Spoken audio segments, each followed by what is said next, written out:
साथियों, देश के चाणक्य, बीजेपी के चाणक्य अमित शाह को ऐसे ही नहीं चाणक्य कहा जाता है।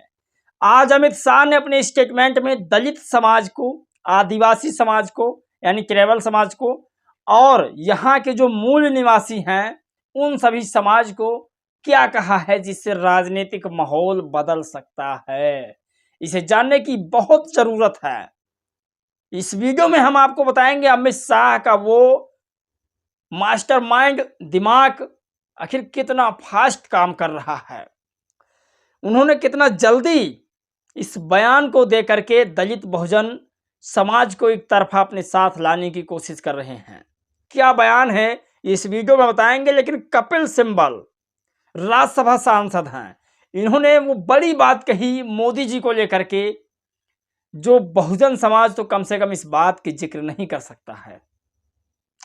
बड़ी खबर यह है कि राजनीतिक विश्लेषण कहते हैं कि चंद्रशेखर और रोहिणी का विवाद इतना जोरों शोरों से है, लेकिन ये मीडिया क्यों नहीं दिखा रही है। कहीं चंद्रशेखर आजाद रावण आरएसएस के व्यक्ति तो नहीं है। मैं बताऊंगा इस वीडियो में और समझाऊंगा वो चीजें जिसे राजनीतिक विश्लेषणों ने एक्स पर पोस्ट किया है।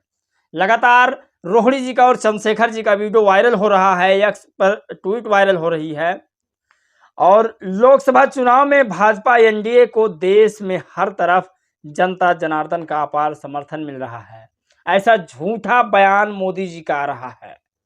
तमाम बड़ी खबरें हैं जिस पर बातचीत करेंगे और आपको हर खबर बताने की कोशिश करूंगा जो लगातार आज वायरल है। अखिलेश यादव जी की भी खबर बताऊंगा, जो यादवों की पार्टी अखिलेश यादव जी अपने आप को बताते हैं। चलिए आज की वीडियो शुरू करते हैं और सभी खबर पर नजर डालने की कोशिश करते हैं।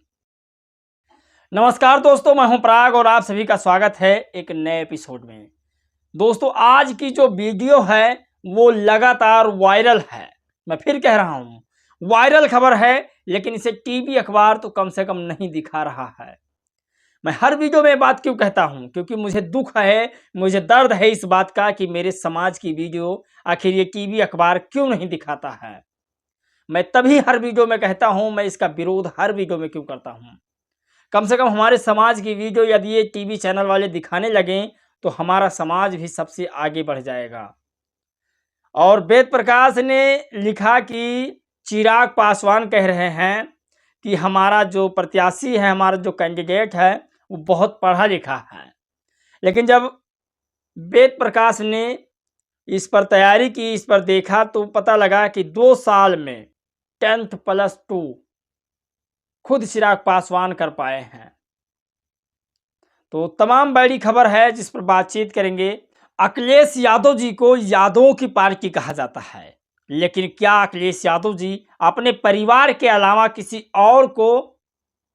और यादव को लोकसभा का प्रत्याशी बनाया है या नहीं, ये बड़ी खबर है।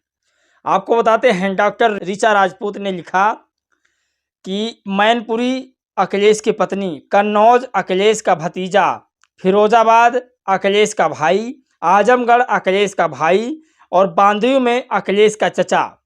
5 सीटों पर यादव परिवार को उतारा है और खुद अपने परिवार के लोगों को उतारा है। 5 यादव हैं, सिर्फ 5 यादव और पांचों इनके घर की हैं। तो कहां से ये यादवों की पार्टी हुई? इसे परिवारवाद पार्टी कहा जाता है। तो ऐसे तमाम खबर हैं जिस पर मैं बातचीत करूंगा और आपको बताने की कोशिश करूंगा।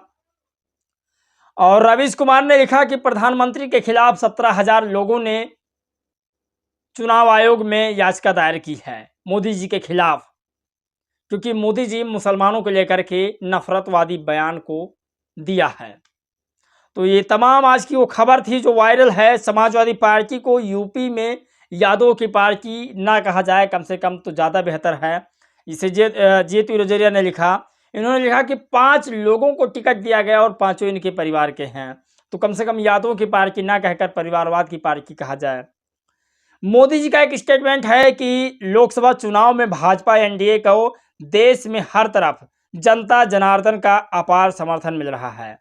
उत्साह से भरे इस माहौल में आज 2 राज्यों के अपने परिवारजनों के बीच रहूंगा, सुबह करीब 10:45 बजे राजस्थान के टोंक सवाई माधोपुर, दोपहर बाद लगभग 2:45 बजे छत्तीसगढ़ के जांजगीर चंपा और शाम 5 बजे महान समुंद में अपनों का आशीर्वाद प्राप्त करूंगा।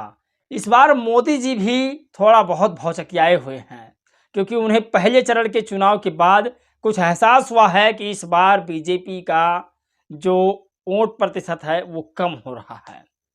जो 400 पार का नारा था शायद वो झूठा साबित हो जाएगा, ऐसा सोचा जा रहा है, मोदी जी सोच रहे हैं। लेकिन इसी बीच फिर से अमित शाह ने अपना दिमाग लगाया और किस तरह से ट्राइबल समाज, दलित समाज, इन सबके पक्ष में एक बात जो कह डाली।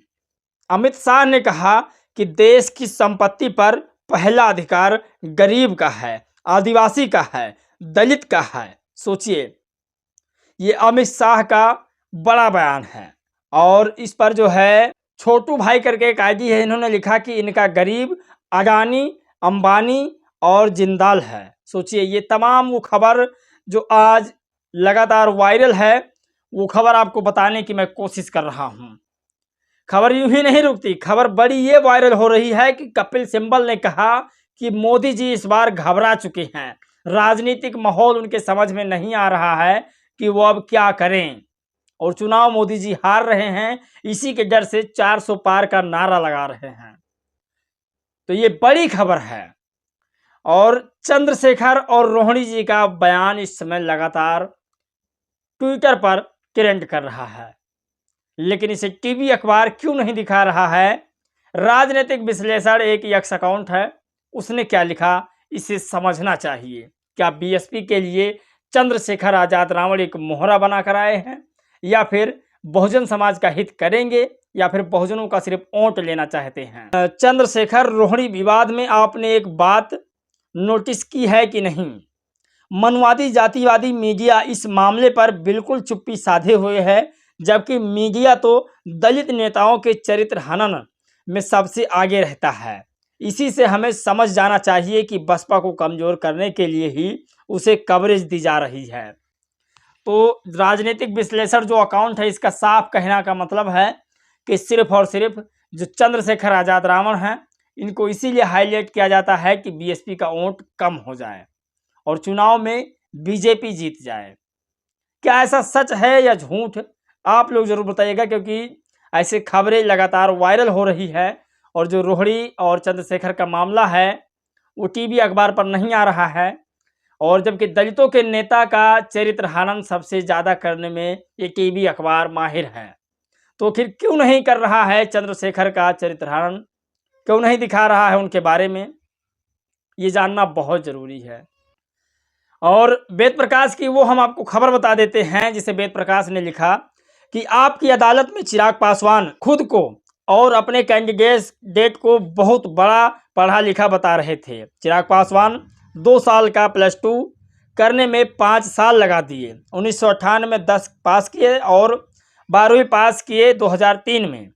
उसके बाद दिल्ली और बिहार छोड़ के बुंदेलखंड यूनिवर्सिटी झांसी में बीटेक में एडमिशन लिए। वहां 2 सेमेस्टर पास करने में 2 साल लगा दिए। 2005 में 2 सेमेस्टर के बाद पढ़ाई समाप्त, NFTE लगा था। क्या चिराग पासवान भैया और आपकी पार्टी के आपसे ज़्यादा पढ़ा लिखा कोई और पासवान नहीं था क्या, जो खुद को उम्मीदवार बना दिए? सोच है।